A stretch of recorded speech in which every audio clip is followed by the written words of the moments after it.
The state of Tlaxcala is located in center-south Mexico. Its neighbors are the states of Mexico, on the east, Hidalgo, on the north, and Puebla, on the north, west, and south. The small state of Tlaxcala lies just north of heroica Puebla and is surrounded by the state of Puebla on all sides, except the northwest. Tlaxcala is the smallest of Mexico's 31 states, with an area of only 4,016 square kilometers, representing 0.2% of the national territory. Only the federal district is smaller. Tlaxcalans. This highland state's elevation is over 6,562 feet. Within the state's border lies La Malinche, Mexico's fifth highest mountain at 14,637 feet. Although it is Mexico's smallest state, Tlaxcala is rich with tradition, history, and colonial architecture. One of its main attractions is Cacaxtla, an important archaeological site believed to have been built at the zenith of the Olmec Xicalanca culture around AD 700. At some point, the Olmec Xicalanca founded a new home in Cacaxtla, the name of which means, place where the rain dies on earth.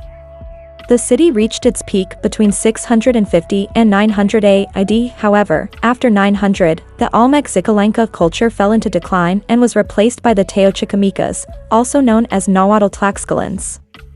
Sometime around AD 1350, the present-day inhabitants of the area, the Tlaxcalans, drove out the Chichimecas.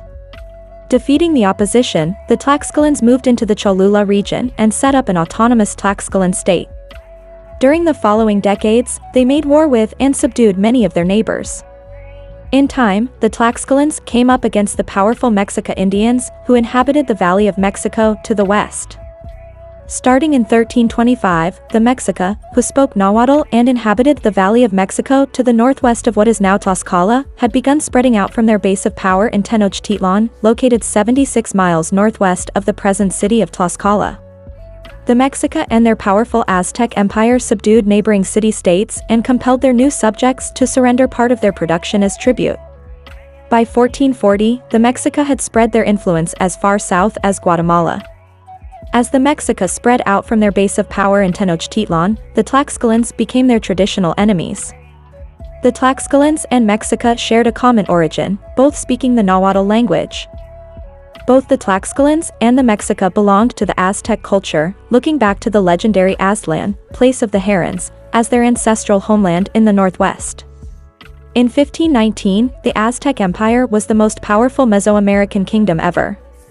Tenochtitlan, the Mexica capital, had grown to a city of about 300,000 people. The Aztec Empire itself ruled over about 80,000 square miles of territory, extending from the Gulf of Mexico to the Pacific Ocean and southward to Oaxaca and Chiapas. This empire contained some 15 million people, living in 38 provinces. In all, the emperor received the tribute of 489 communities. For more than 200 years, the Tlaxcalans represented a major thorn in the side of the Mexica, and their nation evolved into an independent enclave deep in the heart of the Aztec Empire. Surrounded by groups who submitted to the Mexica and paid allegiance and tribute to their Aztec overlords, the Tlaxcalan nation lived in the shadow of the Aztec Empire for 2 centuries. The Tlaxcalans were subjected to almost continuous warfare and human sacrifice for many decades. Some historians believe that Tenochtitlan could have overwhelmed Tlaxcala without too much difficulty, and the reason it did not is probably that it wanted a nearby source of victims for the human sacrifices. The clashes between the Tlaxcalans and Mexica were called the Flower Wars, Zaquiayotl. The chief purpose of these ceremonial battles was to furnish captives to be used in their sacrificial rites.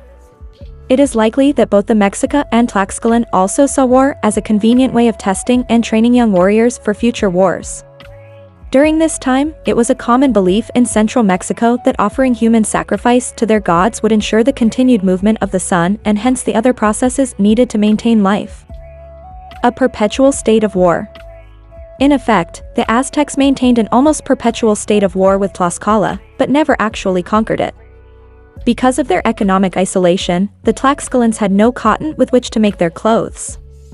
Neither did they have any salt. The salt lakes of Alquiquica, not far from Tlaxcala, lay close by, but they could not benefit from this. No feathers or precious stones made their way into Tlaxcala. This state of unrelenting warfare had become very hateful to the Tlaxcalans, and by the time that Cortés arrived in Tlaxcala, they represented fertile grounds for an anti-Mexica alliance. The map on the following page shows Tlaxcala as one of 3 independent enclaves that were surrounded by the Aztec Empire in 1519 and also illustrates how close Tlaxcala was to its Aztec rival, Tenochtitlan. The map also shows the location of the Aztec Empire's 3 major cities, the Triple Alliance, Tenochtitlan, Texcoco, and Tlacopan. Source: Comandante, Wikipedia U.E. Aztec Empire. Ancient History Encyclopedia. Although they were blockaded by the Aztecs, the Tlaxcalan Republic never yielded to the superior power. By 1519, the Tlaxcalan nation was a small, densely populated province with a population of about 150,000 within some 200 settlements and had evolved into a confederation of 4 republics, each with its own ruling lord, judges, and other officials. The Tlaxcalans built defensive walls along the outskirts of their territory and collected taxes and tribute from their subject peoples. On April 22, 1519, a fleet of 11 Spanish galleons, which had been sailing northward along the eastern Gulf Coast of Mexico, dropped anchor just off the windswept beach on the island of San Juan de Ulua, under the command of the Spanish-born Captain General Hernán Cortés. These vessels bore 450 soldiers, 100 sailors, and 16 horses. The first indigenous peoples that Cortés met with were the Totonac Indians, who inhabited the coastal area near the city-state of Sempoala.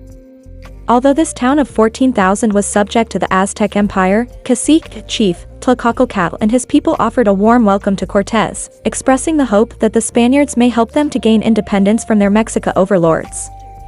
The chief of the Totonacs complained that the Mexica tribute collectors had picked the country clean and that hundreds of young Totonac children were brought to the altars of Tenochtitlan for sacrifice. The Sempolans, impressed by the superior firepower of the Spaniards and the hope of overthrowing Aztec rule, helped Cortés and his men establish a base on the shore. On June 28, 1519, Cortés formally gave this town the name La Villa Rica de la Vera Cruz, the rich town of the True Cross. At this point, Cortés decided to lead his troops westward into the interior of the continent to find and meet with the Mexica monarch, Moctezuma. The expedition to the west. Cacique Tlacopan warned Cortés that, on his journey inland, he would pass through the territory of the Tlaxcalans, who held a deep and uncompromising hatred toward the Mexica. It was his belief that the Tlaxcalans might be willing to ally themselves with the Spaniards. With the help of Totonac guides, Cortés planned his march to Tenochtitlan through territories that might represent fertile ground for more alliances. Finally, on August 16, 1519, Cortés assembled a formidable expedition to move inland from Sempoala. His army now consisted of 400 Spanish soldiers, 15 horses, 1,300 Indian warriors, 7 pieces of artillery, and 1,000 tamans, porters, who helped transport baggage and guns across the land. About 150 of the porters were Cuban Indian servants who were brought along from Cuba. The force brought along many dogs that had been well trained to fight. The distance from Sempoala to Tenochtitlan is 250 miles, as the crow flies.